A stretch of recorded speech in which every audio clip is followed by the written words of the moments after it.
we could see pot shops next to churches, next to schools, next to restaurants. This is not the type of Florida that we believe is in Florida's best interest. A question, for example, do we really want Bob Marley pot shops down the street instead of the local Walgreens?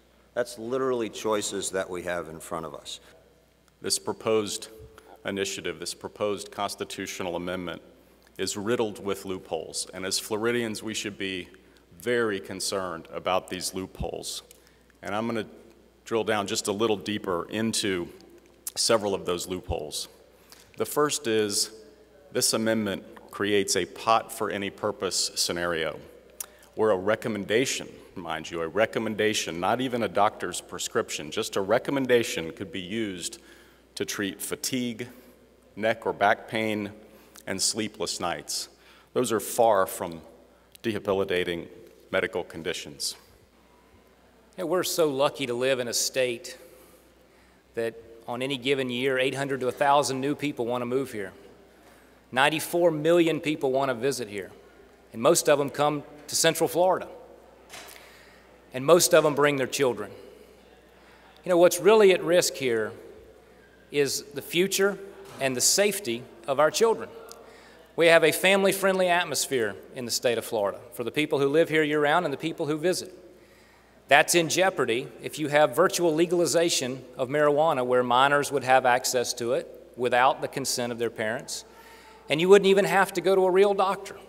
In fact, a caregiver, essentially a legalized drug dealer, would be able to provide the marijuana to your child without your knowledge. There's no cap on the number of dispensaries.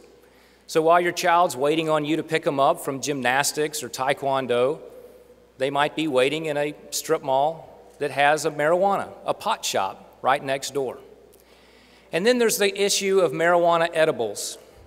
It's not just brownies, it's lollipops, it's candy, it's cookies.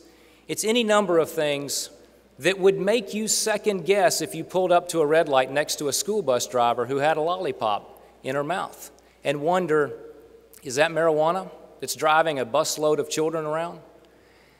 The impact on employers is extraordinary, small and large, and that's why we're thrilled to be here today with the Chamber to really symbolize the risk that is being put at place for businesses both small and large.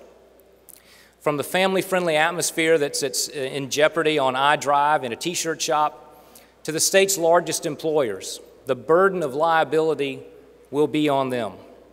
The constitutional amendment basically waives liability for the drug dealer, for the pot doctor, but not for the employer who's going to be wondering what their employee did before they climbed onto a heavy piece of equipment that's perhaps widening I-4 or building a new classroom addition at our schools.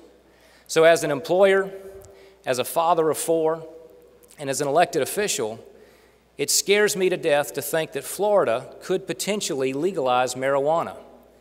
I want to thank the Florida legislature for providing a limited and appropriate mechanism for people who are truly sick with debilitating illnesses, suffering from great seizures, to have an opportunity to receive treatment that they didn't have before.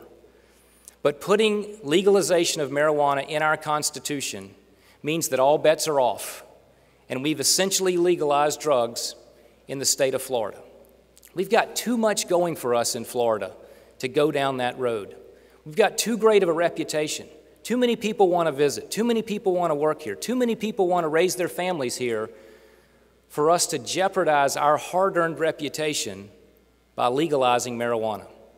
So I'm proud that the doctors in Florida have come out against this. They have rejected the notion that it's being sold under. Law enforcement has come out against this. Cities and counties have come out against this. And the state's employers have come out against this because it's bad for Florida's future, it's bad for our families, and it's bad for our global reputation that we've worked so hard to earn. Make no mistake, this is not Florida's cash crop. You know, Florida's most important crop are our children. Our signature crop is the citrus industry, and one of our most important industries is tourism. And the reputation that the hit in our reputation that we'll take in tourism will cost Orlando and Central Florida an awful lot of jobs and a big hit to our reputation.